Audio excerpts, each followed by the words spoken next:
ਜ਼ਿੰਦਗੀ ਵਿੱਚ ਟੀਚਾ ਹੋਣਾ ਬਹੁਤ ਜ਼ਰੂਰੀ ਹੈ ਕਿਉਂਕਿ ਨਿਸ਼ਚਿਤ ਟੀਚਾ ਹੀ ਸਾਡੀ ਜ਼ਿੰਦਗੀ ਨੂੰ ਅੱਗੇ ਵਧਣ ਲਈ ਰਫ਼ਤਾਰ ਦਿੰਦਾ ਹੈ। ਬਹੁਤ ਸਾਰੇ ਲੋਕ ਜ਼ਿੰਦਗੀ ਬਿਨਾਂ ਟੀਚਾ ਮਿੱਥਿਆ ਸ਼ੁਰੂ ਕਰ ਦਿੰਦੇ ਹਨ। ਇਹ ਬਿਲਕੁਲ ਉਵੇਂ ਹੈ ਕਿ ਗਹਿਰੇ ਸਮੁੰਦਰ ਵਿੱਚ ਕਿਸ਼ਤੀ ਲਿਜਾਈ ਜਾਵੇ ਅਤੇ ਮੰਜ਼ਿਲ ਦਾ ਪਤਾ ਨਾ ਹੋਵੇ। ਇਸ ਲਈ ਜ਼ਿੰਦਗੀ ਵਿੱਚ ਕੀ ਬਣਨਾ ਹੈ ਦਾ ਉੱਤਰ ਜੇਕਰ ਹਰ ਇਨਸਾਨ ਨੂੰ ਪਤਾ ਹੋਵੇ ਤਾਂ ਜ਼ਿੰਦਗੀ ਖੁਸ਼ੀ-ਖੁਸ਼ੀ ਜੀ ਜਾ ਸਕਦੀ ਹੈ। ਜਿਸ ਕੰਮ ਨੂੰ ਅਸੀਂ ਕਰਨਾ ਚਾਹੁੰਦੇ ਹਾਂ, ਜਿਸ ਕੰਮ ਨੂੰ ਕਰਨ ਵਿੱਚ ਸਾਡੀ ਰੁਚੀ ਹੈ, ਉਸ ਕੰਮ ਨੂੰ ਅਸੀਂ ਉਤਸ਼ਾਹਪੂਰਵਕ ਕਰਦੇ ਹਾਂ ਤੇ ਹੈਰਾਨੀਜਨਕ ਸਫਲਤਾ ਪ੍ਰਾਪਤ ਕਰਦੇ ਹਾਂ। ਹਰ ਇਨਸਾਨ ਵਿੱਚ ਪਰਮਾਤਮਾ ਨੇ ਕੋਈ ਨਾ ਕੋਈ ਖਾਸ ਗੁਣ ਦਿੱਤਾ ਹੈ। ਹਰ ਇਨਸਾਨ ਡਾਕਟਰ, ਇੰਜੀਨੀਅਰ ਨਹੀਂ ਬਣ ਸਕਦਾ। ਹਰ ਕੋਈ ਗ੍ਰੇਡ ਜਾਂ ਚੰਗੇ ਨੰਬਰਾਂ ਦੀ ਦੌੜ ਵਿੱਚ ਅੱਵਲ ਨਹੀਂ ਆ ਸਕਦਾ। ਅੱਵਲ ਨਾ ਆਉਣ ਦਾ ਮਤਲਬ ਇਹ ਨਹੀਂ ਕਿ ਸਾਨੂੰ ਕੁਝ ਨਹੀਂ ਆਉਂਦਾ। ਨਾਪੱਖੀ ਸੋਚ ਨੂੰ ਮਨ ਵਿੱਚ ਬਿਲਕੁਲ ਨਹੀਂ ਆਉਣ ਦੇਣਾ ਚਾਹੀਦਾ। ਹੋ ਸਕਦਾ ਹੈ ਕਿ ਕਿਸੇ ਦੂਸਰੇ ਪਾਸੇ ਇਨਸਾਨ ਸਫਲਤਾ ਦਾ ਕੋਈ ਨਵਾਂ ਇਤਿਹਾਸ ਰਚ ਸਕਦਾ ਹੋਵੇ। ਇਸ ਲਈ ਆਪਣੀ ਅੰਦਰਲੀ ਕਲਾ ਨੂੰ ਪਹਿਚਾਣ ਕੇ ਹੀ ਸਾਨੂੰ ਆਪਣੇ ਲਈ ਕੋਈ ਟੀਚਾ ਨਿਸ਼ਚਿਤ ਕਰਨਾ ਚਾਹੀਦਾ ਹੈ। ਅਕਸਰ ਹੀ ਅਲੱਗ-ਅਲੱਗ ਥਾਵਾਂ 'ਤੇ ਕਈ ਤਰ੍ਹਾਂ ਦੇ ਲੋਕਾਂ ਨਾਲ ਸਾਡਾ ਵਾਹ ਪੈਂਦਾ ਹੈ। ਕਈ ਆਪਣੇ ਮਿਲਾਪੜੇ ਸੁਭਾਅ ਅਤੇ ਮੁਸਕਰਾਹਟ ਨਾਲ ਸਾਡੀ ਜ਼ਿੰਦਗੀ ਵਿੱਚ ਆਪਣੀ ਅਲੱਗ ਥਾਂ ਬਣਾ ਲੈਂਦੇ ਹਨ ਅਤੇ ਕਈਆਂ ਦਾ ਝਗੜਾਲੂ ਰਵੱਈਆ ਅਤੇ ਖਿਝੀਆਂ ਤਿਉੜੀਆਂ ਵਾਲਾ ਚਿਹਰਾ ਸਾਨੂੰ ਇੱਕ ਬੁਰੇ ਸੁਪਨੇ ਵਾਂਗ ਲੱਗਦਾ ਹੈ, ਜਿਸ ਨੂੰ ਅਸੀਂ ਮੁੜ ਦੁਬਾਰਾ ਨਹੀਂ ਦੇਖਣਾ ਚਾਹੁੰਦੇ। ਅਸਲ ਵਿੱਚ ਜੋ ਆਪਣੀ ਅੰਦਰ ਦੀ ਬੁੱਧੀ ਨੂੰ ਪਹਿਚਾਣ ਕੇ ਕਿੱਤਾ ਚੁਣਦੇ ਹਨ, ਉਹਨਾਂ ਦਾ ਜੀਵਨ ਸੁਖਾਵਾਂ ਬਣ ਜਾਂਦਾ ਹੈ ਕਿਉਂਕਿ ਆਪਣੇ ਮਨਪਸੰਦ ਕੰਮ ਨੂੰ ਕਰਨ ਲੱਗਿਆਂ ਅਸੀਂ ਕਦੇ ਵੀ ਨਹੀਂ ਥੱਕਦੇ। ਜੋ ਕੰਮ ਸਾਨੂੰ ਮਨ ਮਾਰ ਕੇ ਕਰਨਾ ਪੈਂਦਾ ਹੈ, ਉਸ ਨੂੰ ਕਰਦਿਆਂ ਅਸੀਂ ਥਕਾਵਟ ਜਲਦੀ ਮਹਿਸੂਸ ਕਰਦੇ ਹਾਂ ਅਤੇ ਜਲਦੀ ਖਿਝਦੇ ਹਾਂ। ਇਹ ਬੇਚੈਨੀ ਅਜਿਹੀ ਹੁੰਦੀ ਹੈ ਜੋ ਅਸੀਂ ਕਿਸੇ ਨਾਲ ਸਿੱਧੇ ਰੂਪ ਵਿੱਚ ਸਾਂਝੀ ਨਹੀਂ ਕਰ ਸਕਦੇ। ਅੱਜ ਅਸੀਂ ਪਾਠ ਕਲਾਤਮਕ ਰੁਚੀਆਂ, ਪ੍ਰਕਿਰਤੀ ਅਤੇ ਪਹਿਚਾਣ ਪੜ੍ਹਨ ਜਾ ਰਹੇ ਹਾਂ। ਇਹ ਪਾਠ ਵਿਦਿਆਰਥੀਆਂ ਨੂੰ ਆਪਣੀ ਵਿਚਲੀ ਪ੍ਰਤਿਭਾ ਨੂੰ ਪਹਿਚਾਣਨ ਦੇ ਯੋਗ ਬਣਾਉਂਦਾ ਹੈ, ਜਿਸ ਨਾਲ ਉਹਨਾਂ ਨੂੰ ਆਪਣੀ ਰੁਚੀ ਅਨੁਸਾਰ ਕਿੱਤਾ ਚੁਣਨ ਵਿੱਚ ਮਦਦ ਮਿਲਦੀ ਹੈ। ਸੋ ਪੜ੍ਹਦੇ ਹਾਂ ਪਾਠ ਕਲਾਤਮਕ ਰੁਚੀਆਂ, ਪ੍ਰਕਿਰਤੀ ਅਤੇ ਪਹਿਚਾਣ। ਤੇਰਾ ਉੱਚ ਮੁਕਾਮ ਹੈ, ਕਿਉਂ ਹੋਵੇ ਦਿਲਗੀਰ। ਦਿਲਗੀਰ ਦਾ ਮਤਲਬ ਹੁੰਦਾ ਹੈ ਉਦਾਸ। ਤੇਰਾ ਮੁਕਾਮ ਬਹੁਤ ਉੱਚਾ ਹੈ, ਤੂੰ ਕਿਉਂ ਉਦਾਸ ਹੋ ਰਿਹਾ ਹੈ। ਫੁੱਲ ਕਮਲ ਦਾ ਟਹਿਕਦਾ, ਚਿੱਕੜ ਸੀਨਾ ਚੀਰ। ਜਿਵੇਂ ਕਮਲ ਦਾ ਫੁੱਲ ਟਹਿਕਦਾ ਹੈ ਚਿੱਕੜ ਦਾ ਸੀਨਾ ਚੀਰ ਕੇ। ਹਰ ਮਨੁੱਖ ਅੰਦਰ ਊਰਜਾ ਦਾ ਵੱਡਾ ਭੰਡਾਰ ਹੁੰਦਾ ਹੈ। ਊਰਜਾ ਦਾ ਇਹ ਭੰਡਾਰ ਉਸ ਲਈ ਵਰਦਾਨ ਵੀ ਬਣ ਸਕਦਾ ਹੈ ਤੇ ਸ਼ਰਾਪ ਵੀ। ਇਹ ਪ੍ਰਕਿਰਿਆ ਉਸੇ ਤਰ੍ਹਾਂ ਦੀ ਹੈ ਜਿਵੇਂ ਬੰਨ ਬਣਾ ਕੇ, ਬੰਨ ਮਤਲਬ ਪਾਣੀ ਨੂੰ ਰੋਕਣ ਲਈ ਬਣਾਈ ਕੰਧ। ਜਿਵੇਂ ਬੰਨ ਬਣਾ ਕੇ ਸੰਯੋਜਿਤ ਕੀਤੇ ਪਾਣੀ ਤੋਂ ਬਿਜਲੀ ਸ਼ਕਤੀ ਦਾ ਲਾਭ ਵੀ ਲਿਆ ਜਾ ਸਕਦਾ ਹੈ ਤੇ ਇਸੇ ਪਾਣੀ ਨੂੰ ਜੇਕਰ ਆਵਾਰਾ ਦਾ ਮਤਲਬ ਹੁੰਦਾ ਹੈ ਖੁੱਲ੍ਹਾ ਛੱਡ ਦਿੱਤਾ ਜਾਵੇ ਤਾਂ ਆਸ-ਪਾਸ ਦੀ ਖੇਤੀ ਦਾ ਉਜਾੜਾ ਕਰਵਾਇਆ ਜਾ ਸਕਦਾ ਹੈ। ਕਲਾਤਮਕ ਰੁਚੀ ਦਾ ਉਜਾਗਰ ਹੋਣਾ ਇਸ ਬੰਨ ਜਾਂ ਡੈਮ ਦੀ ਉਸਾਰੀ ਵਾਂਗ ਹੀ ਹੈ। ਕਲਾ ਤੁਹਾਨੂੰ ਨਿੱਜ ਦਾ ਮਤਲਬ ਹੁੰਦਾ ਹੈ ਆਪਣਾ ਆਪ, ਸਵੈ। ਕਲਾ ਤੁਹਾਨੂੰ ਨਿੱਜ ਤੋਂ ਮੁਕਤ ਕਰਕੇ ਸਮਾਜਿਕ ਨਿੱਜ ਨਾਲ ਜੋੜਦੀ ਹੈ। ਕਲਾ ਅਸਲੀ ਖੁਸ਼ੀ ਅਤੇ ਸਦੀਵੀ ਉਤਸ਼ਾਹ ਦਾ ਸੋਮਾ ਹੈ। ਫਰਾਂਸ ਦੇ ਵੱਡੇ ਚਿੰਤਨਸ਼ੀਲ ਲੇਖਕ ਵਿਕਟਰ ਹਿਊਗੋ ਨੇ ਇਸ ਕਾਰਜ ਨੂੰ ਗੁਲਾਮੀ ਤੋਂ ਮੁਕਤੀ ਦਿਵਾਉਣ ਵਾਲਾ ਕਾਰਜ ਐਲਾਨ ਕੇ ਕਲਾ ਸ਼ਕਤੀ ਨੂੰ ਸੁਤੰਤਰਤਾ ਸ਼ਕਤੀ ਦੀ ਵਾਹਕ ਮੰਨਿਆ ਹੈ। ਵਾਹਕ ਦਾ ਮਤਲਬ ਹੁੰਦਾ ਹੈ ਸਾਧਨ। ਇਸ ਲਈ ਹਰ ਵਿਅਕਤੀ ਨੂੰ ਆਪਣੀ ਕਲਾਤਮਕ ਸੰਭਾਵਨਾ ਵਿਕਸਿਤ ਕਰਨ ਲਈ ਨਿਰੰਤਰ ਯਤਨਸ਼ੀਲ ਰਹਿਣਾ ਜ਼ਰੂਰੀ ਹੈ। ਕੁਝ ਨਾ ਕੁਝ ਅਜਿਹਾ ਸਿਰਜਣਾ ਜ਼ਰੂਰੀ ਹੈ ਜੋ ਪਦਾਰਥਕ ਲਾਭਾਂ ਤੇ ਪੂੰਜੀ ਲੋੜਾਂ ਤੋਂ ਮੁਕਤ ਹੋਵੇ। ਅਜਿਹਾ ਸਿਰਜਕ ਵਿਅਕਤੀ ਨਿਸ਼ਚੇ ਹੀ ਪ੍ਰਕਿਰਤੀ, ਸਮਾਜ ਤੇ ਸੱਭਿਆਚਾਰ ਲਈ ਵਰਦਾਨ ਸਾਬਿਤ ਹੁੰਦਾ ਹੈ। ਕਲਾਤਮਕ ਰੁਚੀਆਂ ਦੀ ਪਛਾਣ। ਕਲਾਤਮਕ ਰੁਚੀਆਂ ਦੀ ਪਹਿਚਾਣ ਦਾ ਮਸਲਾ ਮਨੋਵਿਗਿਆਨਿਕ ਮਸਲਾ ਹੈ। ਦਰਅਸਲ ਪੜ੍ਹਾਈ, ਵਿਸ਼ਾ ਚੋਣ, ਕਿੱਤਾ ਚੋਣ, ਡਿਗਰੀ ਚੋਣ, ਨੌਕਰੀ ਲਾਲਸਾ ਆਦਿ ਸਭ ਮਹੱਤਵਪੂਰਨ ਚੋਣਾਂ ਵੇਲੇ ਵੱਡੇ ਸਮਾਜਿਕ ਸਮੂਹਨ ਦਾ ਮਤਲਬ ਹੁੰਦਾ ਹੈ ਮੋਹਿਤ ਜਾਂ ਮੁਗਧ ਕਰਨਾ। ਸਮੂਹਨ ਅਧੀਨ ਫੈਸਲੇ ਲਏ ਜਾਂਦੇ ਹਨ। ਇਹ ਸੋਚਿਆ ਜਾਂਦਾ ਹੈ ਕਿ ਇਹ ਵਿਸ਼ਾ ਲੈ ਕੇ ਮੈਨੂੰ ਅੱਗੋਂ ਕੀ ਫਾਇਦਾ ਹੋਏਗਾ, ਮੈਂ ਇਸ ਨਾਲ ਕਿੰਨੀ ਕੁ ਕਮਾਈ ਕਰ ਸਕਾਂਗਾ। ਇਹਨਾਂ ਚੋਣਾਂ ਵੇਲੇ ਮੂਲ ਬਿਰਤੀ ਰੁਝਾਨ ਤੇ ਬੁੱਧੀ ਯੋਗਤਾ ਨੂੰ ਅਕਸਰ ਹੀ ਅੱਖੋਂ ਪਰੋਖੇ ਕਰ ਦਿੱਤਾ ਜਾਂਦਾ ਹੈ। ਸਮਾਜਿਕ ਸਮੂਹਨ ਦੀ ਅੱਗੋਂ ਮੰਡੀ ਦੀ ਹਨੇਰੀ ਪਦਾਰਥਕ ਅਹਿਮੀਅਤ, ਪੂੰਜੀ ਪ੍ਰਾਪਤੀ ਤੇ ਸਟੇਟਸ ਸਿੰਬਲ ਦੀ ਧਾਰਨਾ ਵਿੱਚੋਂ ਉਦੇ ਹੁੰਦਾ ਹੈ। ਉਦੇ ਦਾ ਮਤਲਬ ਹੁੰਦਾ ਹੈ ਪ੍ਰਗਟ ਹੋਣਾ। ਇਸੇ ਲਈ ਵਿਅਕਤੀ ਦੀ ਬਾਹਰੀ ਸੰਰਚਨਾ ਅਤੇ ਅਵਚੇਤਨੀ ਸੰਰਚਨਾ, ਅਵਚੇਤਨੀ ਹੁੰਦਾ ਹੈ ਅਰਧ ਚੇਤਨਾ, ਅਵਚੇਤਨੀ ਸੰਰਚਨਾ ਵਿਚਕਾਰ ਖਤਰਨਾਕ ਪਾੜਾ ਪੈ ਜਾਂਦਾ ਹੈ। ਇਹ ਪਾੜਾ ਕਿਤੇ ਵੱਖ-ਵੱਖ ਸਮਾਜਿਕ ਭ੍ਰਿਸ਼ਟਾਚਾਰਾਂ ਦੁਆਰਾ ਭਰਨ ਦੀਆਂ ਕੋਸ਼ਿਸ਼ਾਂ ਕੀਤੀਆਂ ਜਾਂਦੀਆਂ ਹਨ ਤੇ ਕਿਤੇ ਆਡੰਬਰੀ ਗਤੀਵਿਧੀਆਂ ਦੁਆਰਾ ਇਹ ਪਾੜਾ ਅਜਿਹੇ ਖੰਡਿਤ ਵਿਅਕਤੀਤਵ ਨੂੰ ਜਨਮ ਦਿੰਦਾ ਹੈ ਜੋ ਨਾ ਤਾਂ ਸਵੈ ਲਈ ਸ਼ੁਭ ਸਾਬਿਤ ਹੁੰਦਾ ਹੈ ਤੇ ਨਾ ਹੀ ਸਮਾਜ ਲਈ। ਜਦੋਂ ਵਿਅਕਤੀ ਅਜਿਹੀ ਹੋਣੀ ਦਾ ਭਾਗੀ ਬਣ ਜਾਵੇ, ਹੋਣੀ ਦਾ ਮਤਲਬ ਹੁੰਦਾ ਹੈ ਕਿਸਮਤ, ਲੇਖ, ਸੰਯੋਗ। ਜਦੋਂ ਵਿਅਕਤੀ ਅਜਿਹੀ ਹੋਣੀ ਦਾ ਭਾਗੀ ਮਤਲਬ ਭਾਈਵਾਲ ਬਣ ਜਾਵੇ ਤਾਂ ਉਦੋਂ ਵੀ ਕਲਾ ਉਸਨੂੰ ਜੀਵਨ ਦਾ ਅਖੰਡ ਮਾਰਗ ਪ੍ਰਦਾਨ ਕਰ ਸਕਦੀ ਹੈ। ਕਲਾਤਮਕ ਕਾਰਜ ਨਾਲ ਜੁੜ ਕੇ ਉਹ ਆਪਣੇ ਸਾਰੇ ਬਿਖਰਾਓ ਨੂੰ ਸਮਗਰਤਾ ਪ੍ਰਦਾਨ ਕਰ ਸਕਦਾ ਹੈ। ਸਮਗਰਤਾ ਦਾ ਮਤਲਬ ਹੁੰਦਾ ਹੈ ਸਮੁੱਚਤਾ। ਮੰਡੀ ਵਿੱਚ ਖਿੰਡਰੇ ਆਪਣੇ ਟੋਟਿਆਂ ਟੁਕੜਿਆਂ ਨੂੰ ਇਕੱਤਰ ਕਰਕੇ ਆਪਣੇ ਅਣਮੁੱਲੇ ਦਾ ਮਤਲਬ ਕੀ ਹੁੰਦਾ ਹੈ ਬਹੁਮੁੱਲੇ ਜਾਂ ਕੀਮਤੀ, ਆਪਣੀ ਅਣਮੁੱਲੇ ਸਿਰਜਨਾਤਮਕ ਅਸਤਿਤਵ ਦਾ ਮਤਲਬ ਹੁੰਦਾ ਹੈ ਹੋਂਦ, ਆਕਾਰ ਨਾਲ ਕਲਿੰਗੜੀ ਪਾ ਸਕਦਾ ਹੈ। ਇਹ ਵੀ ਇੱਕ ਮਨੋਵਿਗਿਆਨਿਕ ਤੇ ਅਧਿਆਤਮਕ ਤੱਥ ਹੈ ਕਿ ਵਿਅਕਤੀ ਜਿਸ ਨੂੰ ਪ੍ਰੇਮ ਕਰਦਾ ਹੈ ਉਹ ਜਿਹਾ ਬਣਨਾ ਸ਼ੁਰੂ ਹੋ ਜਾਂਦਾ ਹੈ। ਕਲਾ ਖੁਦ ਸਤਿਅਮ ਸ਼ਿਵਮ ਸੁੰਦਰਮ ਦਾ ਮੁਜੱਸਮਾ ਹੈ। ਮੁਜੱਸਮਾ ਦਾ ਮਤਲਬ ਹੁੰਦਾ ਹੈ ਮੂਰਤੀ, ਬੁੱਤ, ਆਦਰਸ਼। ਇਸੇ ਲਈ ਇਸ ਨਾਲ ਸੰਬੰਧਿਤ ਵਿਅਕਤੀ ਦੇ ਅਸਤਿਤਵ ਵਿੱਚ ਇਹਨਾਂ ਉਚੇਰੇ ਮੁੱਲਾਂ ਦੀ ਆਮਦ ਸੁੱਤੇ ਸਿੱਧ ਹੋ ਜਾਂਦੀ ਹੈ। ਕਲਾ ਪ੍ਰੀਤ ਤੇ ਕਲਾਕਾਰ ਸਮੁੱਚੇ ਵਾਤਾਵਰਨ ਨੂੰ ਇਹਨਾਂ ਉਚੇਰੇ ਮੁੱਲਾਂ ਨਾਲ ਮਹਿਕਾ ਦਿੰਦੇ ਹਨ। ਮਾਪਿਆਂ, ਅਧਿਆਪਕਾਂ ਤੇ ਸਮਾਜਿਕ ਸਮੂਹਨ ਰਹਿਤ ਕੋਈ ਨੌਜਵਾਨ ਚਾਹੇ ਕਿਸੇ ਵੀ ਸਾਂਚੇ ਅਧੀਨ ਕੰਮ ਕਰ ਰਿਹਾ ਹੋਵੇ, ਉਸ ਲਈ ਆਪਣੀ ਕਲਾ ਯੋਗਤਾ ਦੀ ਪਹਿਚਾਣ ਬੇਹੱਦ ਜ਼ਰੂਰੀ ਹੈ। ਇਸ ਪਹਿਚਾਣ ਲਈ ਮਨੋਵਿਗਿਆਨਿਕ ਸੂਤਰ ਸਾਡੇ ਸਹਾਈ ਹੋ ਸਕਦੇ ਹਨ। Harvard graduate school of education ਦੇ ਪ੍ਰੋਫੈਸਰ ਮਨੋਵਿਗਿਆਨਿਕ ਗਾਰਡਨਰ ਨੇ ਆਪਣੀ ਬਹੁਬੁੱਧੀ ਯਾਨੀ ਮਲਟੀਪਲ ਇੰਟੈਲੀਜੈਂਸ ਸਿਧਾਂਤ, ਜਿਸ ਨੂੰ ਕਿ ਬੁੱਧੀ ਸੰਬੰਧੀ ਸੱਭਿਆਚਾਰਕ ਆਧਾਰ ਵਾਲਾ ਸਿਧਾਂਤ ਵੀ ਕਿਹਾ ਜਾ ਸਕਦਾ ਹੈ, ਰਾਹੀਂ ਵੱਖ-ਵੱਖ ਬੁੱਧੀ ਯੋਗਤਾਵਾਂ ਦੀ ਪਹਿਚਾਣ ਕਰਾਉਣ ਦੀ ਕੋਸ਼ਿਸ਼ ਕੀਤੀ। ਇਹ ਪਹਿਚਾਣ ਸਾਡੇ ਲਈ ਆਪਣੀ ਕਲਾ ਬਿਰਤੀ ਪਛਾਣਨ ਦੀ ਬੇਹੱਦ ਲਾਹੇਵੰਦੀ ਸਾਬਿਤ ਹੋ ਸਕਦੀ ਹੈ। ਇਸ ਲਈ ਸੰਕੇਤਕ ਤੌਰ 'ਤੇ ਇਸ ਸਿਧਾਂਤ ਵਿੱਚੋਂ ਗੁਜ਼ਰਦੇ ਹੋਏ ਆਪਣੀਆਂ ਕਲਾਤਮਕ ਬਿਰਤੀਆਂ ਦੀ ਪਹਿਚਾਣ ਬਾਰੇ ਵਿਚਾਰ ਕਰਦੇ ਹਾਂ। ਗਾਰਡਨਰ ਨੇ ਲੰਬੇਰੇ ਅਧਿਐਨ ਉਪਰੰਤ ਮੂਲ ਤੌਰ 'ਤੇ 8 ਤਰ੍ਹਾਂ ਦੀ ਬੁੱਧੀ ਦਾ ਖੁਲਾਸਾ ਕੀਤਾ ਹੈ। ਸਭ ਤੋਂ ਪਹਿਲਾਂ ਅਸੀਂ ਗੱਲ ਕਰਦੇ ਹਾਂ ਭਾਸ਼ਾਗਤ ਬੁੱਧੀ ਦੀ। ਇਸ ਬੁੱਧੀ ਦੀ ਯੋਗਤਾ ਦਾ ਸੰਬੰਧ ਭਾਸ਼ਾਈ ਪਕੜ ਨਾਲ ਹੈ।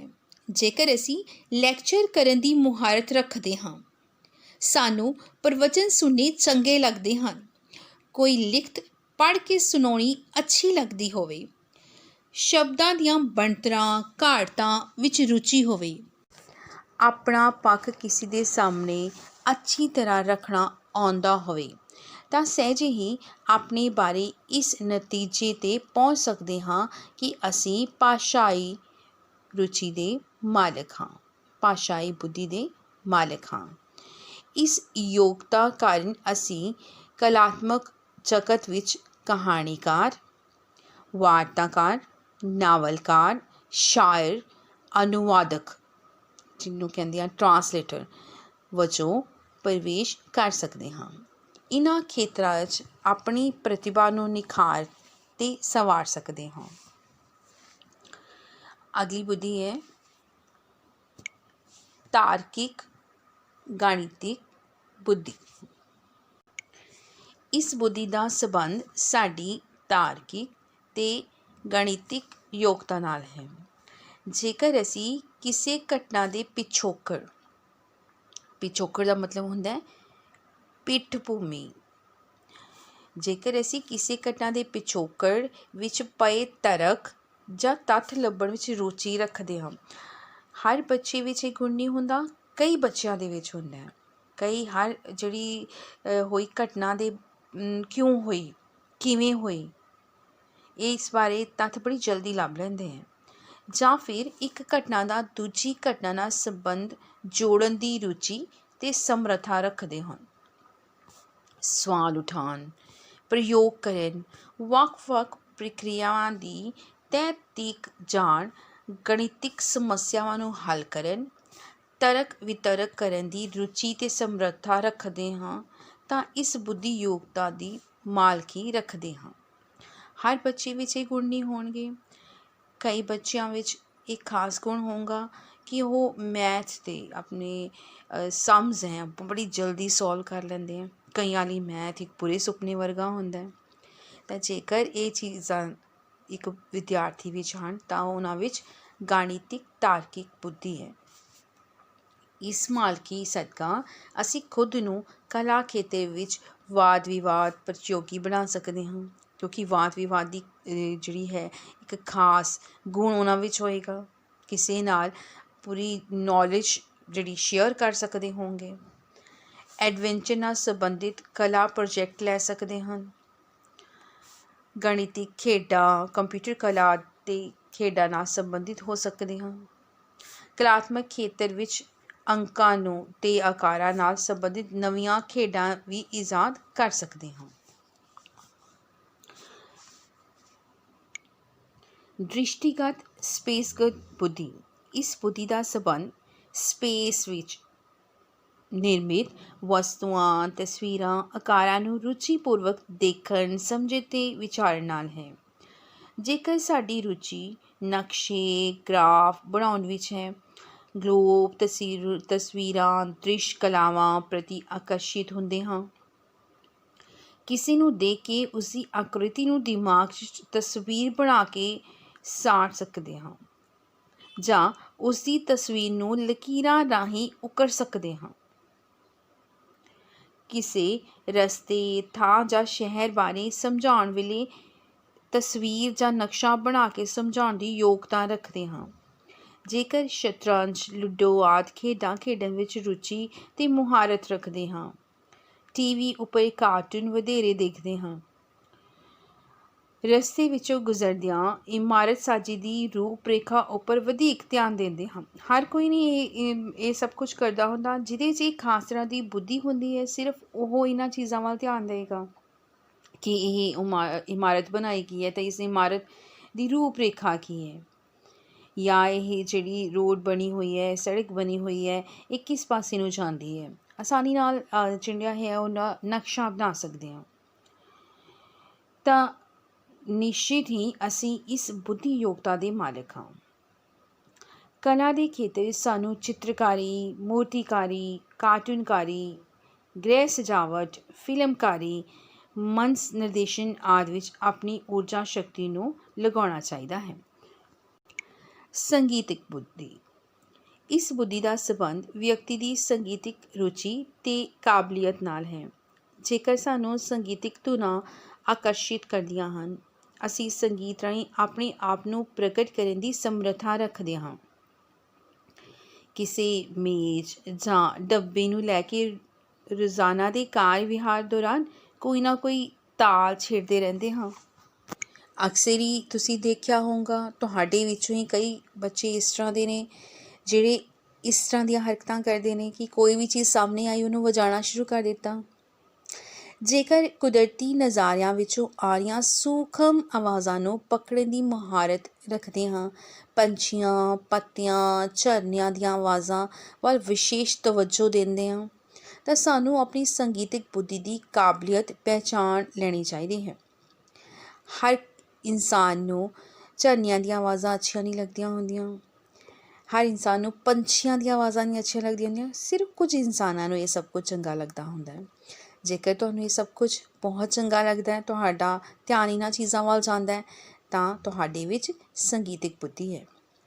ਸੰਗੀਤ ਕਲਾ ਦੀ ਮੁਹਾਰਤ ਨੂੰ ਨਿਖਾਰਨ ਸੰਵਾਰਨ ਨਾਲ ਕਿਸੇ ਸਾਜ਼ ਵਜਾਉਣ ਦੀ ਸਿੱਖਿਆ ਲੈਣ, ਕਿਸੇ ਸਾਹਿਤਕ ਰਚਨਾ ਨੂੰ ਸੰਗੀਤਬੱਧ ਕਰਨ, ਕਿਸੇ ਸਾਜ਼ ਦੀ ਇਜਾਦ ਕਰਨ, ਇਜਾਦ ਦਾ ਮਤਲਬ ਹੁੰਦਾ ਹੈ ਕਾਢ ਕੱਢਣੀ, ਸਿਰਜਣਾ ਕਰਨੀ, ਤਾਂ ਕਿਸੇ ਸਾਜ਼ ਦੀ ਇਜਾਦ ਕਰਨ, ਸੰਗੀਤਕ ਬੁੱਧੀ ਨੂੰ ਮੌਲਿਕ ਰੰਗ ਵਿੱਚ ਪੇਸ਼ ਕਰਨ ਦੀ ਮੁਹਾਰਤ ਨਾਲ ਜੁੜਦਿਆਂ ਗੀਤਕਾਰ ਅਤੇ ਸੰਗੀਤਕਾਰੀ ਦੀਆਂ ਕਲਾਵਾਂ ਨੂੰ ਨਿਖਾਰਨ ਸੰਵਾਰਨ ਵਿੱਚ ਆਪਣੀ ਊਰਜਾ ਸ਼ਕਤੀ ਨੂੰ ਨਿਯੋਜਿਤ ਕਰਨਾ ਚਾਹੀਦਾ ਹੈ।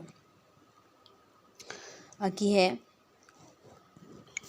ਸਰੀਰਗਤ ਬੁੱਧੀ। ਇਸ ਬੁੱਧੀ ਦਾ ਸੰਬੰਧ ਵਿਅਕਤੀ ਦੀ ਸਰੀਰਕ ਕਿਰਿਆ ਕੁਸ਼ਲਤਾ ਅਤੇ ਸਰੀਰਕ ਕਿਰਿਆ ਨਾਲ ਹੁੰਦਾ ਹੈ। ਜੇਕਰ ਸਾਡੀ ਰੁਚੀ ਨੱਚਣ, ਖੇਡਣ, ਤੈਰਨ ਆਦਿ ਸਰੀਰਕ ਗਤੀਵਿਧੀਆਂ ਨਾਲ ਵਧੇਕ ਸੰਬੰਧਿਤ ਹੈ, ਮੁਖਤਲਿਫ ਸਰੀਰਕ ਕਿਰਿਆਵਾਂ ਕਰਦਿਆਂ ਜੇਕਰ ਸਾਡੇ ਹੱਥਾਂ ਪੈਰਾਂ ਦੀਆਂ ਕਿਰਿਆਵਾਂ ਦਾ ਅੱਖਾਂ ਨਾਲ ਵਿਸ਼ੇਸ਼ ਤਾਲਮੇਲ ਰਹਿੰਦਾ ਹੈ। ਮੁਖਤਲਿਫ ਦਾ ਮਤਲਬ ਹੁੰਦਾ ਹੈ ਵਿਭਿੰਨ, ਔਰ ਤਾਲਮੇਲ ਦਾ ਮਤਲਬ ਕੀ ਹੁੰਦਾ ਹੈ ਇਕਸਾਰਤਾ, ਯਾਨੀ ਜਦੋਂ ਅਸੀਂ ਸਾਰੀਆਂ ਕਿਰਿਆਵਾਂ ਕਰਦੇ ਹਾਂ ਤਾਂ ਇਹ ਇੱਕ ਤਾਲਮੇਲ ਬਣਿਆ ਰਹਿੰਦਾ ਹੈ। ਗਰਦਨ, ਸਿਰ ਅਤੇ ਹੱਥਾਂ ਪੈਰਾਂ ਵਿਚਕਾਰ ਲੈਅਬੱਧਤਾ ਹੁੰਦਾ ਹੈ ਰਿਦਮ ਨਜ਼ਰ ਆਉਂਦਾ ਹੈ। ਵਿਸ਼ੇਸ਼ ਤੌਰ 'ਤੇ ਹੱਥਾਂ ਅਤੇ ਅੱਖਾਂ ਵਿਚਕਾਰ ਲੈਅਬੱਧ ਸੰਤੁਲਨ ਕਾਇਮ ਰਹਿੰਦਾ ਹੈ ਤਾਂ ਸਾਡੇ ਵਿੱਚ ਇਸ ਬੁੱਧੀ ਦੀ ਪ੍ਰਧਾਨਤਾ ਹੈ। ਇਸ ਬੁੱਧੀ ਲਈ ਨਿਤ ਕਲਾਵਾਂ ਦੀ ਚੋਣ ਬੇਹੱਦ ਢੁਕਵੀਂ ਹੈ। ਲੋਕ ਨਾਚਾਂ ਨੂੰ ਵਿਧੀਗਤ ਰੂਪ ਵਿੱਚ ਸਿੱਖ ਕੇ ਪੇਸ਼ਕਾਰੀ ਸਮੇਂ ਇਹਨਾਂ ਨਾਚਾਂ 'ਚ ਨਵੇਂ ਮੌਲਿਕ ਰੰਗ ਭਰ ਕੇ, ਮੌਲਿਕ ਦਾ ਮਤਲਬ ਹੁੰਦਾ ਹੈ ਅਸਲੀ ਰੰਗ ਭਰ ਕੇ ਇਸ ਬੁੱਧੀ ਦਾ ਵਿਸ਼ੇਸ਼ ਉਪਯੋਗ ਕੀਤਾ ਜਾ ਸਕਦਾ ਹੈ। ਇਸ ਤੋਂ ਇਲਾਵਾ ਨਾਟਕੀ ਕਲਾਵਾਂ ਤੋਂ ਨਕਲ ਕਲਾਵਾਂ ਨੂੰ ਵੀ ਅਪਣਾਇਆ ਜਾ ਸਕਦਾ ਹੈ। ਇਸ ਤੋਂ ਇਲਾਵਾ ਸਰੀਰਕ ਖੇਡਾਂ ਵਿੱਚ ਵੀ ਊਰਜਾ ਲਗਾਈ ਜਾ ਸਕਦੀ ਹੈ। ਤਾਲਮੇਲ ਬੁੱਧੀ। ਇਸ ਬੁੱਧੀ ਦਾ ਸੰਬੰਧ ਆਪਸੀ ਸੰਬੰਧਾਂ ਵਿੱਚ ਗਹਿਰਾਈ, ਸਮਝ ਅਤੇ ਵਿਸ਼ਾਲਤਾ ਲਿਆਉਣ ਦੀ ਯੋਗਤਾ ਨਾਲ ਹੈ। ਕਿਸੇ ਦੂਸਰੇ ਵਿਅਕਤੀ ਨਾਲ ਤੁਸੀਂ ਕਿੰਨੇ ਕੁ ਮਧੁਰ ਸੰਬੰਧ ਬਣਾਉਂਦੇ ਹੋ, ਕਿਸੇ ਦੁਆਰਾ ਤੁਹਾਡੀ ਰਾਏ ਦੇ ਖਿਲਾਫ ਬੋਲੇ ਜਾਣ 'ਤੇ ਕਿੰਨਾ ਕੁ ਸ਼ਾਂਤੀ ਅਤੇ ਸਬਰ ਤੋਂ ਕੰਮ ਲੈਂਦੇ ਹੋ, ਦੂਜਿਆਂ ਪ੍ਰਤੀ ਬਣਾਈ ਤੁਹਾਡੀ ਰਾਏ ਕਿੰਨੀ ਸਹੀ ਸਾਬਿਤ ਹੁੰਦੀ ਹੈ। ਕਈਆਂ ਨੂੰ ਦੂਸਰਿਆਂ ਬਾਰੇ ਬੜੀ ਜਲਦੀ ਗੈਸ ਹੋ ਜਾਂਦਾ ਹੈ, ਬੜੀ ਜਲਦੀ ਦੂਜੇ ਨੂੰ ਸਮਝ ਲੈਂਦੇ ਹੈ। ਕੀ ਤੁਸੀਂ ਦੂਜੇ ਦੀ ਸਮੱਸਿਆਵਾਂ ਨੂੰ ਦੂਜੇ ਦੀਆਂ ਪਰਿਸਥਿਤੀਆਂ ਵਿੱਚ ਰੱਖ ਕੇ ਵੇਖਣ ਦੇ ਸਮਰੱਥ ਹੋ? ਕੀ ਦੂਜੇ ਦੇ ਵਿਚਾਰਾਂ ਨੂੰ ਆਪਣੇ ਵਿਚਾਰਾਂ ਦੇ ਸਮਾਨਾਂਤਰ ਹੀ ਮਹੱਤਵਪੂਰਨ ਜਗ੍ਹਾ ਦੇਣ ਦੀ ਖੁੱਲ੍ਹਦਿਲੀ ਰੱਖਦੇ ਹੋ? ਕੀ ਹੋਰਨਾਂ ਧਰਮਾਂ, ਜਾਤਾਂ, ਵਿਸ਼ਵਾਸਾਂ ਅਤੇ ਸਮਾਜਾਂ ਪ੍ਰਤੀ ਸਨਮਾਨਜਨਕ ਲਚਕੀਲਾਪਨ ਰੱਖਦੇ ਹੋ? ਕੀ ਕਿਸੇ ਕੰਮ ਵਿੱਚ ਦੂਜਿਆਂ ਦੇ ਸਹਿਯੋਗ ਨੂੰ ਉਤਸ਼ਾਹਿਤ ਕਰਦੇ ਹੋ? ਜੇਕਰ ਇਹਨਾਂ ਸਵਾਲਾਂ ਦੇ ਜਵਾਬ ਤੁਹਾਡੇ ਅੰਦਰੋਂ ਹਾਂ ਵਿੱਚ ਨਿਕਲਦੇ ਹਨ ਤਾਂ ਸਮਝੋ ਤੁਸੀਂ ਅੰਤਰ ਵਿਅਕਤੀਗਤ ਭਾਵ ਆਪਸੀ ਤਾਲਮੇਲ ਬੁੱਧੀ ਰੱਖਦੇ ਹੋ ਅਤੇ ਤੁਹਾਡੀ ਪ੍ਰਤਿਭਾ ਸਮਾਜੀਕਰਨ ਦੀ ਪ੍ਰਕਿਰਿਆ ਵਿੱਚ ਪਰਿਪੱਕ ਹੈ। ਇਸ ਬੁੱਧੀ ਅਤੇ ਯੋਗਤਾ ਨੂੰ ਕਲਾ ਦੇ ਖੇਤਰ ਵਿੱਚ ਪ੍ਰਵੇਸ਼ ਕਰਾਉਂਦਿਆਂ ਸਭ ਤੋਂ ਢੁਕਵਾਂ ਕਲਾ ਕਾਰਜ ਗਲਪ ਅਤੇ ਵਾਰਤਕ ਲੇਖਣ ਕਲਾ ਦਾ ਹੈ। ਲੇਖਣ ਕਲਾ ਵਿੱਚ ਤੁਲਨਾਤਮਕ ਹੁੰਦਾ ਹੈ ਮੁਕਾਬਲੇ ਵਿੱਚ, ਆਪਸੀ ਪਰੰਪਰਕ ਤੁਲਨਾਤਮਕ ਦ੍ਰਿਸ਼ਟੀ ਤੋਂ ਨਿਰਪੱਖ ਹੋ ਕੇ ਕੀਤੀ ਗਈ ਵਿਸ਼ਲੇਸ਼ਣੀ ਪ੍ਰਕਿਰਿਆ ਸਮਾਜ ਸੱਭਿਆਚਾਰ ਲਈ ਅਹਿਮ ਵਰਦਾਨ ਸਿੱਧ ਹੋਵੇਗੀ। ਲੇਖਣ ਕਲਾ ਦੇ ਖੇਤਰ ਵਿੱਚ ਹੀ ਨਾਟ ਸਾਹਿਤ ਅਤੇ ਰੰਗ ਮੰਚੀ ਕਲਾ ਨੂੰ ਵੀ ਅਪਣਾਇਆ ਜਾ ਸਕਦਾ ਹੈ।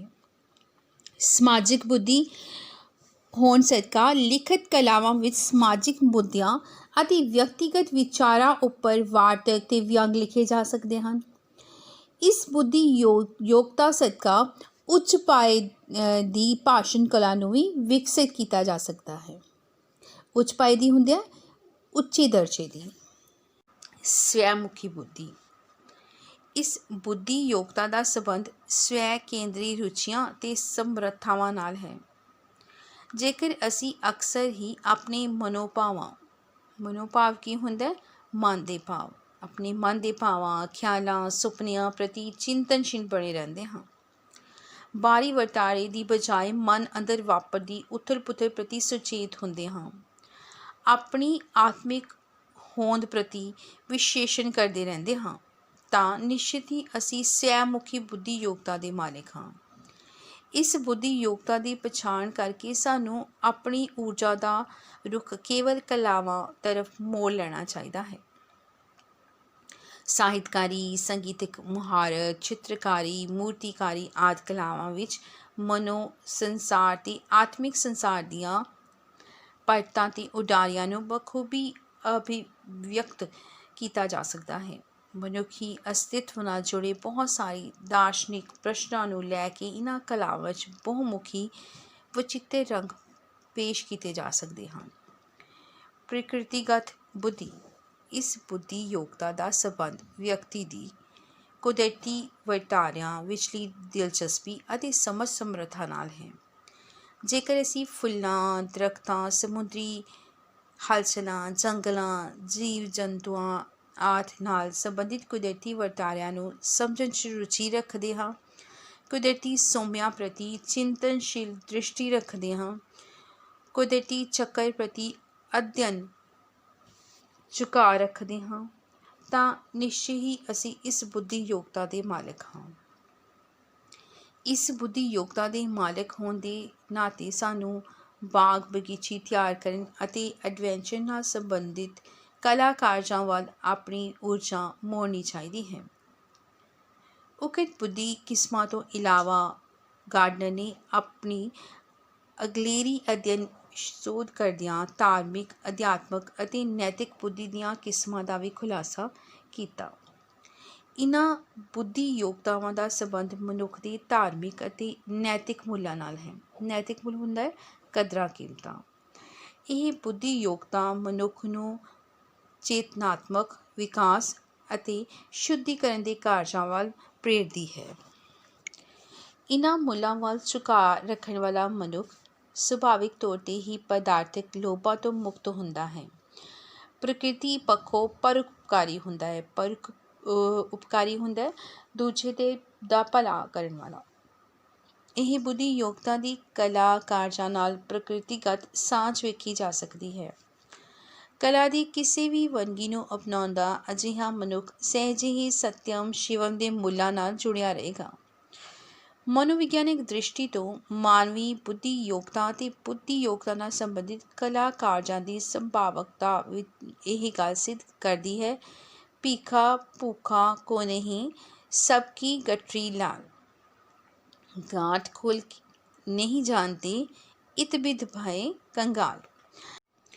ਅੰਨੀ ਆਪੋ ਧਾਪੀ ਮਗਰ ਲਾ ਕੇ ਬੇਹੋਸ਼ੀ ਭਰੀ ਦੌੜ ਦੌੜਦਿਆਂ ਕਦੇ ਭੀੜ ਦੇ ਕਿਨਾਰੇ 'ਤੇ ਖੜ੍ਹੇ ਬੱਚੇ ਦੀ ਮੂਲ ਬਿਰਤੀ ਤੇ ਸਮਰੱਥਾ ਵੱਲ ਝਾਕੇ ਅਤੇ ਉਸਦਾ ਸਹੀ ਮੁਲਾਂਕਣ ਵੀ ਕਰੇ। ਪ੍ਰਕਿਰਤੀ ਵਿੱਚ ਬਹੁ ਰੰਗਾਂ ਹੁੰਦਾ ਹੈ, ਇੱਕ ਤੋਂ ਵੱਧ। ਪ੍ਰਕਿਰਤੀ ਵਿੱਚ ਇੱਕ ਤੋਂ ਵੱਧ ਰੰਗਾਂ ਦੇ ਫੁੱਲ ਬੂਟੇ ਆਪਣੀ ਸੁੰਦਰਤਾ ਅਤੇ ਖੁਸ਼ਬੂ ਵੰਡ ਰਹੇ ਹਨ। ਹਰੇਕ ਦਾ ਆਪਣਾ ਆਪਣਾ ਗੌਰਵ ਹੈ। ਹਰ ਫੁੱਲ ਬੂਟਾ ਆਪਣੀ ਕਾਬਲੀਅਤ ਅਤੇ ਸੁਭਾਅ ਮੁਤਾਬਿਕ ਵੱਧਦਾ ਫੁੱਲਦਾ ਹੈ। ਜੇਕਰ ਇਹ ਇੱਕ ਦੂਜੇ ਦੀ ਨਕਲ ਕਰਕੇ ਜਾਂ ਦੂਜੇ ਤੋਂ ਪ੍ਰਭਾਵਿਤ ਹੋ ਕੇ ਇੱਕ ਦੂਜੇ ਵਰਗੇ ਬਣਨ ਦੀ ਦੌੜ ਵਿੱਚ ਪੈ ਜਾਣ ਤਾਂ ਪ੍ਰਕਿਰਤੀ ਦਾ ਸਾਰਾ ਗੌਰਵ ਨਸ਼ਟ ਹੋ ਜਾਵੇਗਾ। ਸਪੀਅਰਮੈਨ ਤੇ ਗਾਰਡਨਰ ਤੱਕ ਦੇ ਮਨੋਵਿਗਿਆਨਕਾਂ ਦੀ ਖੋਜ ਕਾਰਜ ਇਸ ਪੱਖ ਤੋਂ ਸ਼ਾਹੀ ਹਾਮੀ ਭਰਦੇ ਹਨ ਕਿ ਮਨੁੱਖ ਦੀ ਬੁੱਧੀ ਅਤੇ ਜਨਮਜਾਤ ਰੁਚੀਆਂ ਵਿੱਚ ਬੁਨਿਆਦੀ ਵਿਭਿੰਨਤਾਵਾਂ ਤੇ ਵਿਲੱਖਣਤਾਵਾਂ ਮੌਜੂਦ ਹੁੰਦੀਆਂ ਹਨ। ਇਹਨਾਂ ਸਮਰੱਥਾਵਾਂ ਤੇ ਯੋਗਤਾਵਾਂ ਨੂੰ ਸਮਾਨਾਂਤਰ ਤੌਰ 'ਤੇ ਸਵੀਕ੍ਰਿਤੀ ਦੇ ਕੇ ਗੌਰਵਤਾ ਪ੍ਰਦਾਨ ਕਰਨੀ ਚਾਹੀਦੀ ਹੈ। ਵਿਕਾਸ ਕੇਵਲ ਤੇ ਕੇਵਲ ਕਲਾ ਜ਼ਰੀਏ ਹੀ ਹੋ ਸਕਦਾ ਹੈ। ਕੋਈ ਵੀ ਕਲਾਤਮਕ ਕਾਰਜ ਦੀ ਚੋਣ ਕਰੀਏ ਤੇ ਫਿਰ ਉਸ ਕਲਾ ਕਾਰਜ ਨਾਲ ਜੁੜਦਿਆਂ ਆਪਣੀਆਂ ਸਾਰੀਆਂ ਮੁਖੌਟਾਨੁਮਾ ਪਹਿਚਾਣਾਂ ਨੂੰ ਭੁਲਾ ਦਈਏ। ਆਪਣੇ ਪਦਾਰਥਕ ਲੋਭਾਂ ਤੇ ਭਵਿੱਖੀ ਚਿੰਤਾਵਾਂ ਨੂੰ ਕੁਝ ਸਮੇਂ ਲਈ ਅਲਵਿਦਾ ਮਤਲਬ ਤਿਆਗ ਕਰਨਾ। ਅਲਵਿਦਾ ਆ ਕੇ ਆਪਣੀ ਕਲਾਤਮਕ ਪ੍ਰਤਿਭਾ ਨੂੰ ਮੋਲਣ ਦਾ ਅਵਸਰ ਦੇਈਏ। ਛੋਟੇ ਜਿਹੇ ਸਿਰਜਕ ਹੀ ਸਹੀ, ਪਰ ਜੋ ਇਸ ਕਾਰਜ ਵਿੱਚੋਂ ਆਨੰਦ ਆਵੇਗਾ ਉਸ ਦਾ ਸਵਾਦ ਮਹਾਸਿਰਜਕ ਦੇ ਵਿਕਾਸੀ ਖੇੜੇ ਜਿਹਾ ਹੀ ਹੋਵੇਗਾ। ਜ਼ਿੰਦਗੀ ਤੇਰੇ ਕੋਲ ਕੁਛ ਨਾ ਲੈ ਕੇ ਆਵੇ। ਆਖ ਆਪਣੀ ਜ਼ਰੂਰਤ ਹੁੰਦਾ ਸਾਹਸ। ਆਖ ਆਪਣੀ ਜ਼ਰੂਰਤ ਨੂੰ ਥਾਂ ਇਸ ਦੀ ਪਾਵੇ। ਜਿਵੇਂ ਜਿਵੇਂ ਇਹ ਉਧਰਦੀ ਇੱਕ ਚਮਕ ਦਿਖਾਵੇ, ਪਰਦੇ ਸਾਰੇ ਪਾੜ ਕੇ ਬੰਦਾ ਰੱਬ ਬਣ ਜਾਵੇ।